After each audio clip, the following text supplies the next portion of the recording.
तुमचा अनुभव काय होता पूर्ण फिल्म? मुळात ऑनसेट फिल्ममध्ये मी डायरेक्शन या ह्यासाठी ॲडमिशन घेतलं होतं. मग कालांतरानं एक 2-3 महिन्यानंतर काय आलं की सिनेमा सर बोलले की एकदा सिनेमा चालू करतोय आपण. आणि सरांनी त्या सिनेमाचा विषय सांगितला प्लॅस्टिकवर आधारित.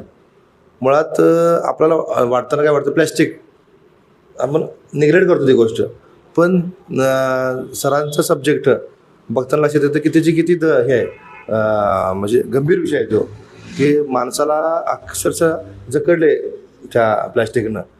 आणि सरांनी त्या सिनेमातून प्लॅस्टिक मुक्तीसाठी काय प्रयत्न करता येईल ते दाखवलेलं आहे. आणि आपल्याला म्हणजे सांगलीसारख्या ग्रामीण भागात आपल्याला इथं डायरेक्शन करायला मिळते सारख्या एखाद्या विद्यार्थ्याला, परत एखाद्या सिनेमात काम करायला मिळते. आणि ह्या सिनेमात मी ॲसिस्टंट डायरेक्शन म्हणून सुद्धा काम केलेलं आहे मी. आणि असं संधी म्हणजे मिळणं अवघड आहे. तरी पण युग सरांनी आम्हाला ही संधी दिली. परत आम्ही चांगल्या प्रकारे काम केलं. मी या सिनेमात एक छोटासा रोल केला. आणि टीमवर्क काय होतं आणि टीमवर्कवरनं काय होऊ शकतं, आणि सांगलीसारख्या ग्रामीण भागात ही गोष्ट आपल्याला करता येते, ही आपल्यासाठी फार महत्त्वाची संधी आहे असं म्हणताना ही संधी जी आम्हाला मिळून दिली ऑनसेट फिल्म एज्युकेशन. आणि त्याचे सर युग सर सर्व कलाकार हे नौके आहेत. पण जाणवते की अभिनय करताना सरांनी जी मेहनत करून घेतली होती ॲक्टिंग शिकवताना म्हणा, ती त्या कलाकाराच्या ह्या दिसते, अभिनयात दिसते.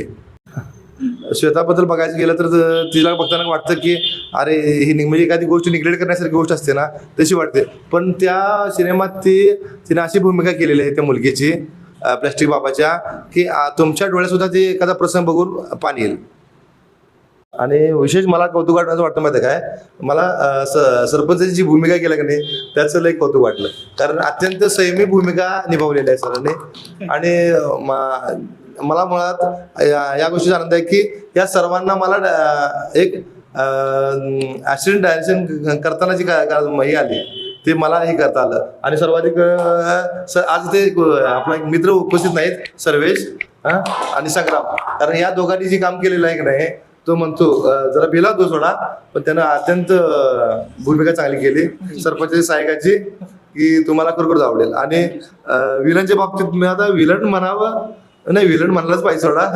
कारण आता एक आपल्याला विलनच्या बाबतीत आपल्याला एक माणूस मिळालेला आहे. आणि सरांनी चांगली भूमिका केली. सागर सरांनी त्या आर्ट डायरेक्शनच्या बाबतीत बऱ्यापैकी जबाबदारी पेलल्या.